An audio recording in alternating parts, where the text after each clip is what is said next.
केरल राज्य के पेरियान टाइगर अभयारण्य में स्थित भगवान श्री अयप्पा का मंदिर है, जिसे सबरीमाला मंदिर कहा जाता है। इसे बड़े तीर्थ स्थान के रूप में माना जाता है। हर साल करोड़ों की संख्या में श्रद्धालु यहाँ आते हैं। मलयालम में सबरीमाला का अर्थ होता है पर्वत। वास्तव में ये स्थान सह्याद्री पर्वतमाला से घिरे हुए पत्थनमथिट्टा जिले की पश्चिमी घाटी की पहाड़ी पर स्थित है। पंपा से सबरीमाला तक पैदल यात्रा करनी पड़ती है। पंपा से पैदल 4 किलोमीटर वन मार्ग से पहाड़ियां चढ़कर ही अयप्पा के दर्शन का लाभ मिल पाता है। कंब रामायण महाभारत के अष्टम स्कंद और स्कंद पुराण के असुर कांड में जिस शिशु शास्ता का जिक्र है, अयप्पन उसी के अवतार माने जाते हैं। अयप्पन का मशहूर मंदिर 18 पहाड़ियों के बीच स्थित है। इस मंदिर को लेकर कई मान्यताएं हैं। माना जाता है परशुराम ने अयप्पन पूजा के लिए सबरीमाला में मूर्ति स्थापना की थी। गौर करने वाली बात यह है कि कुछ लोग इसे शबरी से भी जोड़कर देखते हैं। मंदिर जिस तरह 18 पहाड़ियों के बीच है, उसी तरह मंदिर के प्रांगण में पहुंचने के लिए 18 सीढ़ियां पार करनी पड़ती हैं। मंदिर में अयप्पा के अलावा मालिका पुरत्त अम्मा, गणेश और नागराजा देवताओं की भी मूर्तियां हैं।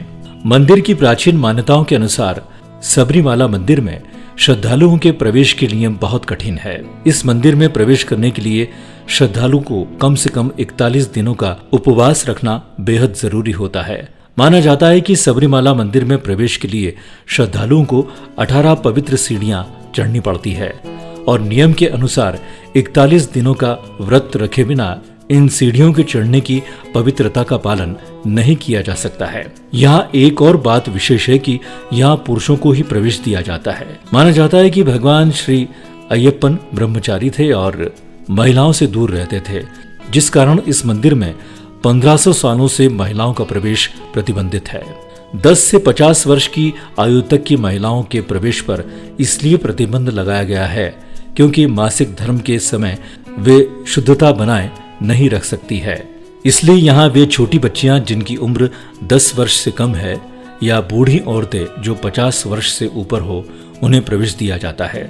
इस मंदिर में महिलाओं के प्रवेश को लेकर सवाल उठता है तो कुछ मामलों को लेकर तारीफ की जाती है। इस मंदिर में ना तो जात पात का कोई बंधन और ना ही अमीर गरीब का। यहाँ प्रवेश करने वाले सभी धर्म, सभी वर्ग के लोग समान हैं। इस मंदिर में कई लोगों ने भगवान अयप्पा के होने का एहसास किया है।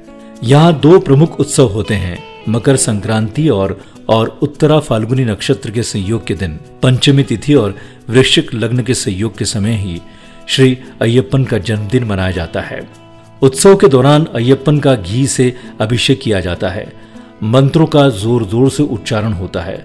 परिसर के एक कोने में सजे धजे हाथी दिखते हैं। तो पूजा के बाद चावल, गुड़ और घी से बना प्रसाद अरावणा बांटा जाता है।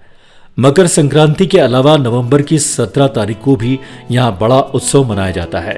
मलयालम महीने के पहले 5 दिन भी मंदिर के कपाट खोले जाते हैं। इसके अलावा पूरे साल मंदिर के दरवाजे आम दर्शनार्थियों के लिए बंद रहते हैं। यह भी कहा जाता है कि अगर कोई व्यक्ति तुलसी या रुद्राक्ष की माला पहनकर व्रत रखकर सिर पर नैवेद्य से भरी पोटली इरामुडी लेकर यहाँ पहुंचे तो उसकी मनोकामना जरूर पूरी होती है। माला धारण करने पर भक्त स्वामी कहलाने लगता है और तब ईश्वर और भक्त के बीच कोई भेद नहीं रहता।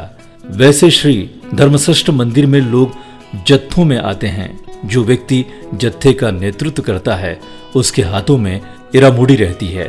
यहाँ आने वाले लोगों को 2 महीने मांस, मछली और तामसिक प्रवृत्ति वाले खाद्य पदार्थों का त्याग करना पड़ता है। कहा जाता है कि मंदिर तक जाने वाली सीढ़ियों का काफी महत्व है। 5 सीढ़ियां 5 इंद्रियों को दर्शाती है और बाकी की 3 काम, क्रोध, लोभ आदि को दर्शाती है। कुछ दिनों पहले ही सुप्रीम कोर्ट के 5 जजों की पीठ ने सबरीमाला मंदिर मामले पर फैसला सुनाते हुए कहा कि महिलाओं के साथ भेदभाव नहीं होना चाहिए और अब उन्हें मंदिर में जाने से नहीं रोका जाएगा। केरल का ये मंदिर अद्भुत मंदिर है। यहाँ आकर शांति और मनोकामना पूर्ण होती है। सबरीमाला मंदिर में एक बार अवश्य पधारें और भगवान अयप्पा के दर्शन करें।